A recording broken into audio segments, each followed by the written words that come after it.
It's poverty. It's crime. Unemployment. Corruption. Accountability. The energy crisis. Inflation. We are worried.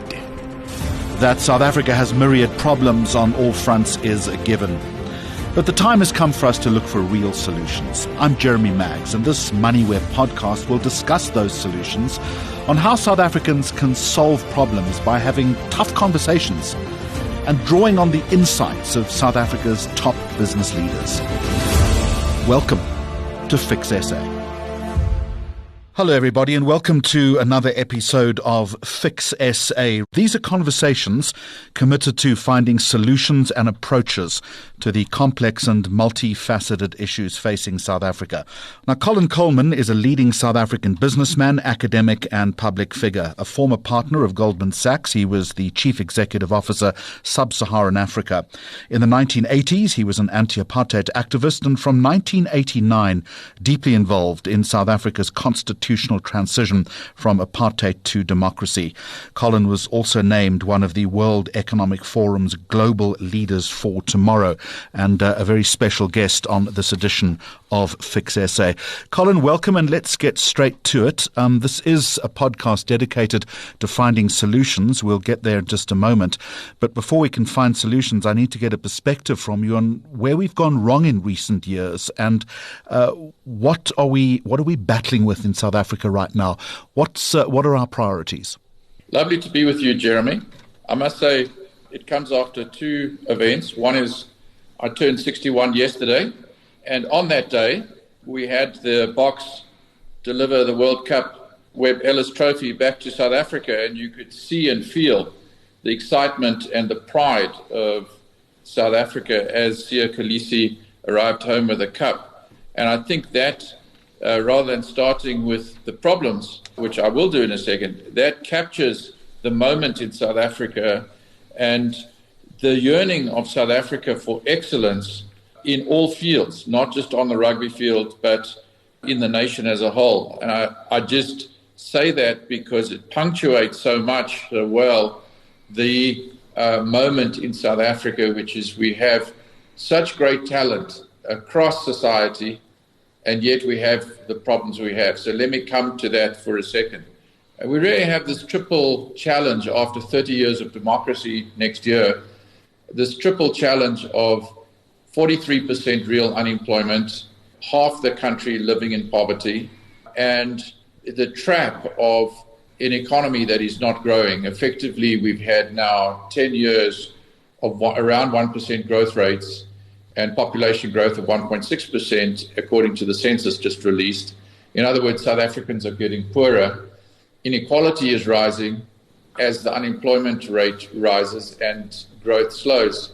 And with that, we have three real flashpoints. We have low economic growth, we have rising crime, and we have failing infrastructure.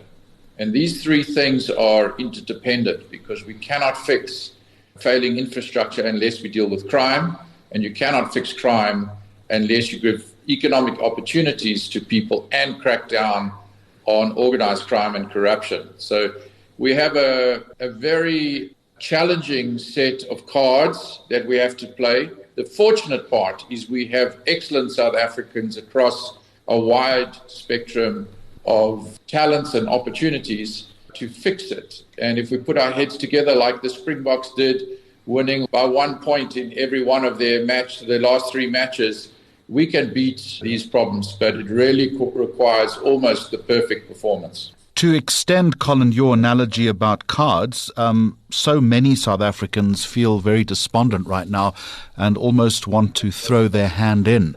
How do you convince them not to do that? It is overwhelming. But, my lifetime, as I said, I've just turned 61.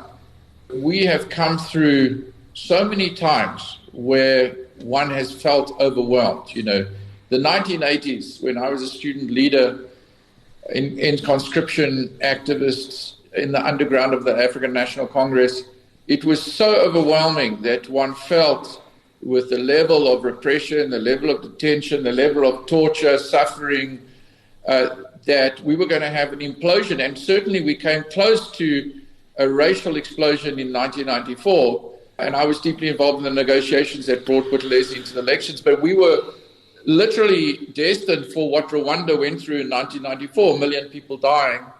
And the security forces then felt that there was enough weapons stored in South Africa, which, if used, was going to result in that kind of calamity that, we forget now just how challenging South Africa was in a very different way.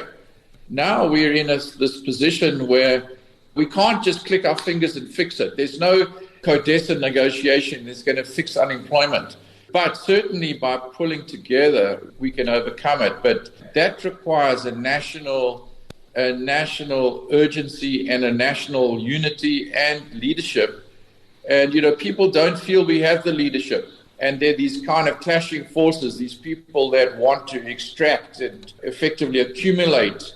And on the one hand, and then there's this mass of people, best seen yesterday with this kind of celebration of the rugby victory, of yearning for this excellence to be brought together, yearning for talent to combine black and white talent, poor and wealthy, business and civil society, to get South Africa working again. But I do not blame any single South African for feeling overwhelmed. Colin, let's pick up on that word talent that you've used a couple of times in that answer. No one is doubting that we don't have the talent in this country, and I think that there is a willing majority of people who do want to fix things. The challenge, of course, the difficulty is how to corral that talent towards working in one positive direction. I guess you'll tell me it is predicated on better leadership. You've referenced that already. But what other thoughts do you have in that respect? Yeah, it is both ground up, bottom up, and top down. So we need a bottom up process. We just celebrated 40 years of the United Democratic Front, and there was a UDF 40 campaign which was attempting to effectively get what they called active citizenry on the move, meaning people in their communities, in the schools, in the police, in communities with community policing, mirroring what happened in the 1980s with the formation and mobilization of People's Power in the United Democratic Front, get that bottom-up mobilization of people to confront all the wrong elements in society and to isolate them and get the better parts of South Africa mobilized. And top-down, we need the leadership to identify and position people of talent who can fix problems in the right place at the right time. I always remember Tony Blair at his early stages of his career, Bill Clinton, the Macrons of the world represent the best in my idea of what leadership is, even a Gorbachev who really sees moments and who are able to mobilize society around ideas, core ideas, and then mobilize the best people behind that, a best team. And Tony Blair said, everything that got him into power as the Labour Party leader, and he became Prime Minister, he said all the training he had and all the talents and the skills that he had before he crossed into 10 Downing Street had nothing to do with the training and the skills he needed to administer the United Kingdom once he went into 10 Downing Street. And I think for President Ramaphosa, he needs an entirely different set of skills to administer and govern and run South Africa from the skill set he needed to become the leader of the political party, the African National Congress. And I think this is one of the dilemmas of democracy. The ANC gets elected to be the governing party, the ruling party in South Africa. And yet many of the skills in the ANC are not suited to administering and executing on the policies of the ANC. So some people think they have the wrong policies. Other people think they have perfectly good policies, but they are wanting in respect of administering Eskom, Transnet, the health system, the education system. I can tell you from the work I did at Goldman Sachs in the 2 decades of freedom, we're now about to enter the 3rd decade of freedom, that when you look at expenditure, and we have the medium-term budget statement today, of the state on education and health relative to emerging markets, we have exactly in line or better levels of expenditure as a percentage of GDP in health and education than most emerging market countries. But our outputs in terms of literacy, in terms of life expectancy and so on, lag significantly those same emerging markets. So you've got to say our system, our outputs are failing, even though in many respects our policies are fine. You know, the World Bank or the IMF or leading international policy experts don't have an issue necessarily with the policies, but we face the reality we are not implementing properly. And in certain respects, I think we have wrong policies. I'll get onto that on economic growth and so on. I think we lack imagination. But certainly the central point is the skills you need to administer a complex country like South Africa are not there at this point in time, and we need to mobilize them. So what are those skills? Look, I have a history, as you put it at the beginning, combining a political experience and a management business experience. I think the skills that we lack are the latter. We lack management and business experience in administering the state. So there is a lot, not just corruption, but there's a lot of wasteful expenditure on things. For example, we should have an e-government system which removes a lot of the expenditure that's there on back office processing. You know, if your domestic helper has to take a day off to go to a hospital to get a script, to go to the pharmacy, it's crazy.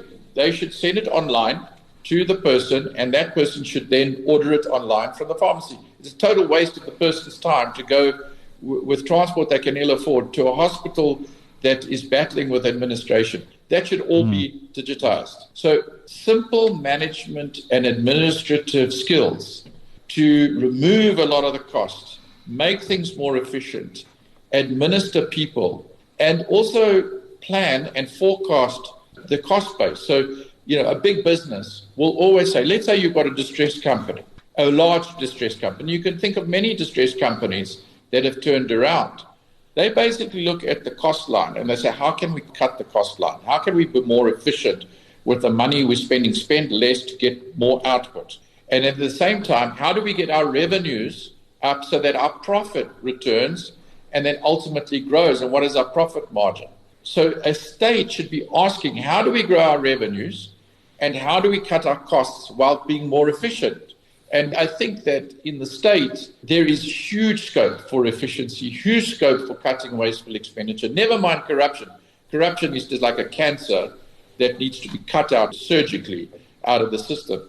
But by doing simple management principles, Jeremy, I believe we could get a lot further. All right, that's the top-down approach. I want to rewind and look at the bottom-up approach if we can. And Colin Coleman, while you were in the UDF during the 80s, I was reporting the UDF. And the one thing that I do recall was that every single one of the disparate organizations that were part of that formation were working towards a common goal. Let me suggest to you that maybe what we don't have in this country is a common goal right now. Yes, I agree with you. I absolutely agree with you. And I think that the box are in a way helping us reset towards a common goal. You know, we had the Webb Ellis Trophy of economic growth or employment, or we had the Webb Ellis Trophy of non-racialism. We would say to ourselves simply, if we want to mobilize 5 million people into employment, how do we use the best of South Africans, the Siya Kolisi and the Dwayne Vermeulens of the world, the Eben Etzebeths? How do we combine the best of those into a common goal of driving employment in South Africa and put our best minds and our best people forward? So how do we do that? Well, I mean, this is the frustrating part, isn't it? It's just obvious. It's obvious what our common goal should be. It's also obvious that we have a clash of interests, and this is how I see it. I think what's happened, and this is not just the government's problem, and it's not just one national or ethnic interest or racial interest problem.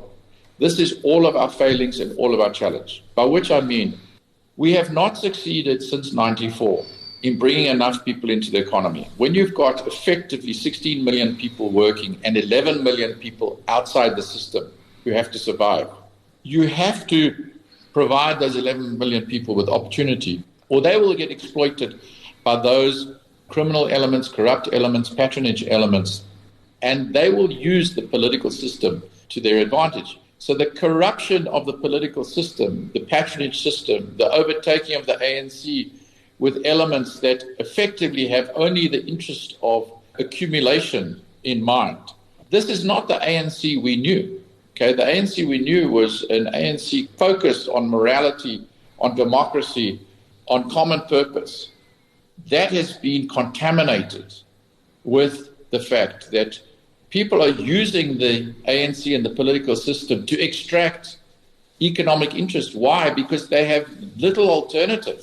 So we have to provide as many employment opportunities. So I am the co-chairman of the Youth Employment Service, which to date, through a business-led program in partnership with government, has provided 126,000 youth internships, one-year youth internships paid for 18 to 29-year-old youth in South African businesses. Now, that's a partial success, but it needs to be scaled up massively in order to reach this objective that I'm talking about. How do we do that? We do that through the government providing more incentives. They have provided tax incentives, they've provided empowerment incentives, and so on, but they need to provide other incentives for small and micro enterprises to participate. We have 2.5 million micro enterprises, Jeremy, in South Africa. If just each of those were to take one youth into internships through being facilitated with funding and so on, we'd have 2.5 million people in employment. Just that one simple thing would halve our problem of creating 5 million jobs. So what I was pointing to is, what are the practical, pragmatic ways of us mobilizing the resources of South Africa to crack this problem of this mass exclusion of people from economic income and opportunity and pride? And we have to find the ways, like the practical ways to combine. Colin, without getting lost in a forest of policy, you did reference earlier in this conversation that we have the wrong policies. In simple terms, why are they wrong and what are the right ones? We have to get economic growth. I think everybody understands we have to get economic growth of around 5% from 1% over the last 10 years in order to crack the long-term sustainable employment trajectory. So in order to get that 11 million people down to 6 or 5 million, we have to get economic growth. To get that economic growth, we're going to have to expand investment and production. I can tell you there are various ways in which that has to happen. Some of it is executing on policies like removing red tape. But removing red tape means removing regulatory stranglehold that keeps business back.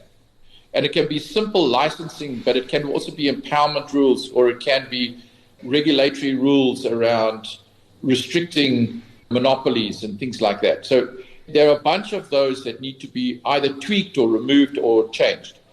Then expanding production is really about getting the productive factor moving.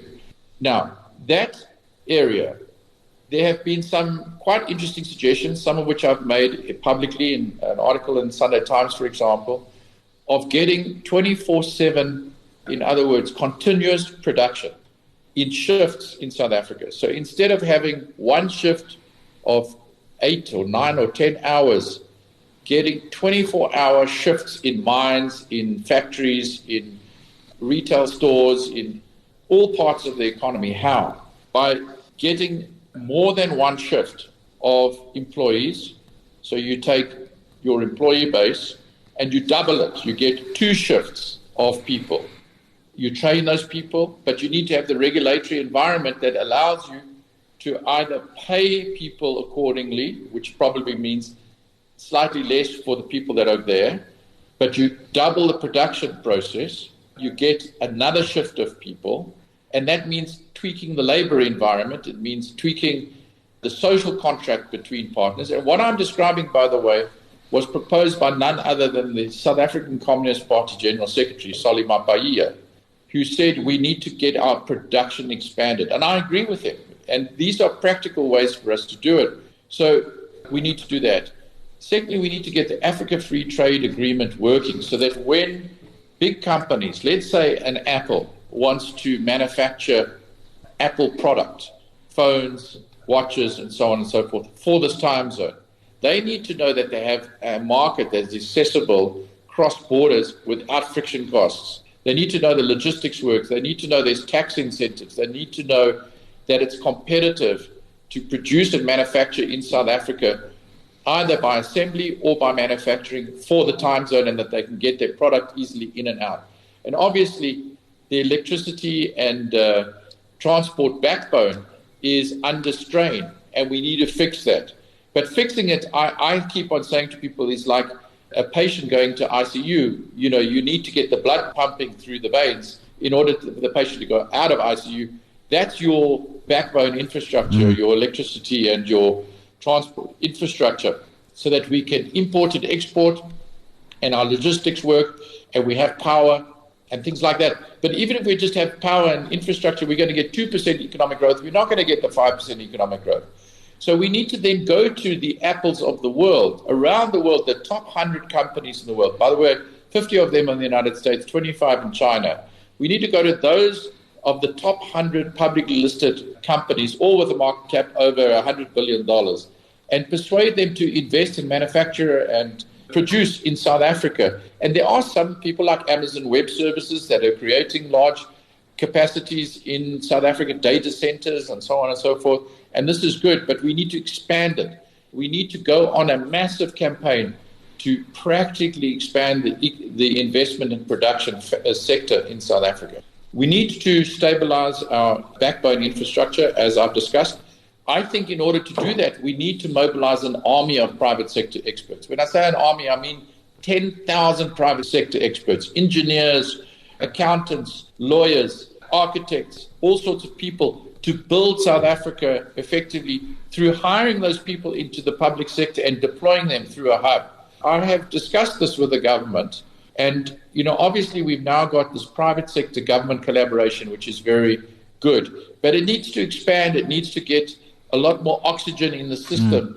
And this is part of what I was saying about mobilizing the best of South Africa out there. Get the people who are running the trains, get the people who are running the power plants back in there into the state, get that expertise mobilized properly. Then I think, Jeremy, and I'm going to sort of pause because I don't want to overwhelm the listeners with this, we need to know when to put on the brake and the accelerator in the economy. The Chinese do this unbelievably well. They know when to pump the economy and they know when to pause the economy. And there's certain aspects that we need to break. For example, public sector wages. We need to, through what I told you earlier or shared with you earlier about the vision for e-government, we need to invest in e-government, and we need to remove costs in the back office. Okay, put more people into the front, the nurses, the policemen, the teachers on the front office, and take out the administration through e-government. And on the other hand, we need to pump money, in other words, what's known as economic stimulus. We need to stimulate the economy through continuing this 350 Rand grant and expand it where possible over time. And on the other hand, we should be giving, those 2.5 million micro enterprises I mentioned earlier, I believe we should be giving them 5,000 Rand grant per year. That's a total of 12 billion Rand out of a total budget of 2.5 trillion. It sounds like a lot to people, but as a percentage of the budget, it's nothing. But again, imagine if every 2.5 million micro enterprises get a 5,000 Rand grant once off per year, what that will do to stimulating those businesses and putting people to work and giving them a helping hand. It would be massive. And those are the areas where we're going to stimulate job creation. So again, these are the policies I would say that we need to practically put in place. There are things to fix like education and health where we have plenty of money. We just have the wrong execution and the wrong management in place. Let me ask you one final question, Colin Coleman, as we come to the end of this conversation, and you certainly haven't overwhelmed the listeners. I hope that you've given people a lot of food for thought. But in this conversation, you've mentioned the world-class talent that exists in South Africa. Of that, there is no argument. We have great ideas. Many of them you have articulated in our brief conversation. What we're really bad at, though, is implementation of those ideas. How do we get better at that, do you think? Yeah, I've touched on them in this interview in many respects. I think the president needs to ask the question, how do I get the 20 best South Africans? We had how many in the World Cup? We had 36 in the squad or thereabouts. How do we get the 20 to 30 best South Africans into the most important slots in South Africa? Those might be in the cabinet. They might be in administration. It might be the CEO of Eskom, the CEO of Transnet. It might be the Director General of Education. Certainly the South African Police Services Commissioner, a critical role. We need to have the best person there. Who are those people and how do we get them there? Number one, no matter who the political parties that govern South Africa. But I do believe President Ramaphosa, almost any scenario you describe, will be the president for the next 5 years. So how does he say to himself, how do I get the best? Number one. Number two, how do we get the private sector to work a contract with government to mobilize this army of 10,000 professionals into the state to fix education, health, police, and all the critical administrative functions? How do we get the best people on the boards of the systemic state-owned enterprises, meaning Transnet that runs our transport system and Eskom that really leads our energy system? And how do we get communities to mobilize active citizenry so that, for example, the thousands of schools that we have the best parent-teacher associations that keep accountable the headmaster, the administrator, or the hospitals in the communities, the police stations in the communities? How do we make sure that we're mobilizing the best talent to hold South Africa accountable and get the best result? Even if we win by 1 point, we win the Webb Ellis Trophy. And I think that is an excellent place to leave it. And just for time reference, let me tell our listeners that this podcast was recorded the day after the victorious Springbok rugby team arrived back from France, and we are recording it on the day of the mini-budget. Colin Coleman, thank you very much indeed for an engaging conversation. I'm Jeremy Maggs. Thanks for listening to this Fix SA podcast. For more episodes posted every second Friday, go to moneyweb.co.za, the Moneyweb app, Apple Podcasts and Spotify, or follow Moneyweb News on social media for more updates. Moneyweb, your trusted source for business and investment insights.